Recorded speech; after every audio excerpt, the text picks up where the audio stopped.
So what's going on at Xbox? We're about to find out. I'm Ryan Dawes. And I'm George Lim. This week we saw the release of Redfall, which is one of the only big Xbox exclusives this year, and it has been riddled with bugs. And it missed the all-important 60 FPS mode, which is basically standard for this generation. In 2023, you can't release a game on a next-gen console without it. This obviously really started with Halo Infinite, or a lot of the sort of backlash. When Halo Infinite gameplay was initially shown, obviously it was a bit crap.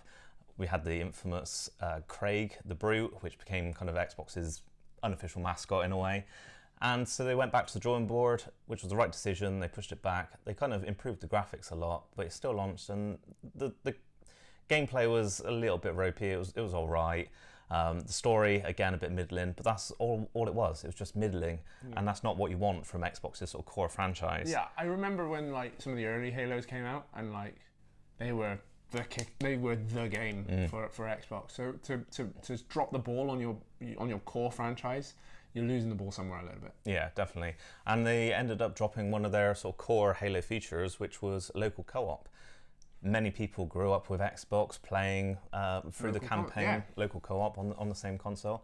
And they did drop that in Halo 5 as well, but it was meant to be making a big grand return, showing off the power of the Series X and the Series S, and they ended up not being able to do it. We didn't meet on the Xbox, but when we met, you had the Xbox 360, and you've been running Xbox for basically our entire friendship. So, definitely something that Xbox is clearly losing their touch on something there. Yeah, definitely. And you can't drop the ball when it comes to Halo, when it comes to just such a core franchise. And there is going to be natural comparisons with what PlayStation is doing. Obviously with Halo, they tried releasing the TV show, and that utterly flopped. In contrast, you had PlayStation, they released The Last of Us.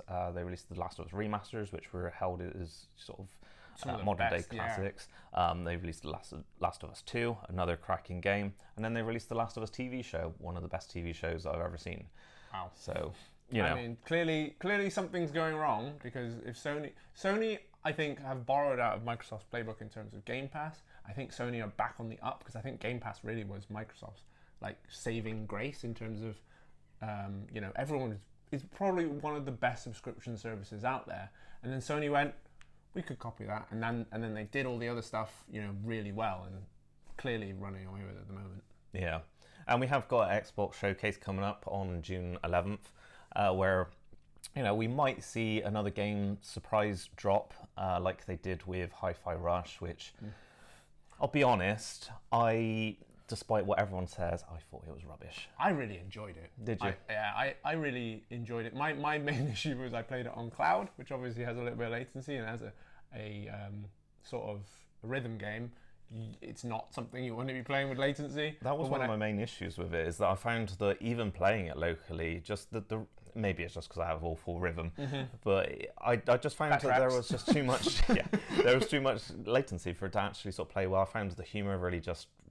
The humour was a bit dry, but I think for a surprise game, I think in 2023, for a company to come out and just be like, hey, here's a game we have never talked about, that... they don't have a history of it. I mean, their studio history is all of horror games, so I mean that, completely switched up the script on that. But yeah, no, I really enjoyed Hi-Fi Rush. And with the showcase, hopefully we're going to hear a bit more news about some of those now first-party titles like Fable and Elder Scrolls. Hopefully, I think Elder Scrolls is still too too soon. I think so. But we've got kind of Xbox's equivalent of it. Obviously, it's all coming under Xbox now anyway. Yeah, exactly. But you've got Avowed, which is supposed to have been Xbox's sort of Skyrim competitor for a while. We had the head of Phil Spencer on a plate. I mean, a lot of Xbox fans are calling for it at this point, a little bit too far maybe. But because I'm a big Phil Spencer fan, I think he generally is a real sort of real passionate guy for gaming. Yeah. He obviously was a former game developer, so he understands the industry. But he did an interview just last week where, and I'll quote him here because I feel this was a little bit tone deaf. I see commentary that if you just build great games, everything will turn around. It's just not true that if we go off and build great games, all of a sudden you're going to see console shares shift in some dramatic way. That, again, just feels a little bit tone deaf, because if you build great games, people will come to Xbox. They're maybe not going to be sole Xbox fans. They probably will also have PlayStations, But more than anything, it stops you losing fans by building great games. And that's the thing that you've got to keep the fans you've got. Don't worry about the fans you haven't just yet. You know what I mean? Yes, it's good to have more market share and have more consoles flying off the shelves, but you're also pushing forward things like cloud gaming. So is that actually your goal? Like, what is Phil's, what is his goal, ultimate end goal here?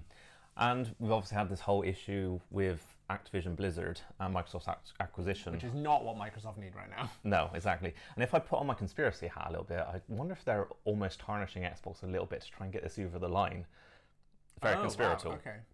But I mean, Xbox do have a ton of very, very good studios under their helm now. Ridiculous amount. And I mean, Activision Blizzard would be, despite all their controversies, another big win for Xbox.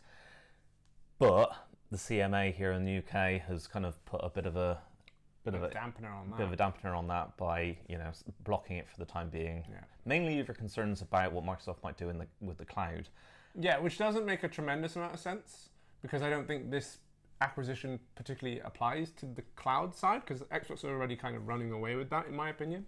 But Xbox are appealing because of that reason. It's not quite related, and we'll see what happens. Yeah, because Microsoft made a lot of pledges beforehand to improve cloud gaming for consumers by bringing Xbox games to other cloud services. They pledged to bring it to like GeForce Now. So it would have been a great thing for cloud gaming and ultimately for consumers. So this is why a lot of people are wondering what the hell the CMA were thinking. But, we'll see. Yeah. Anyway, leave us your thoughts in the comments, and we look forward to seeing you in the next one. Catch you later.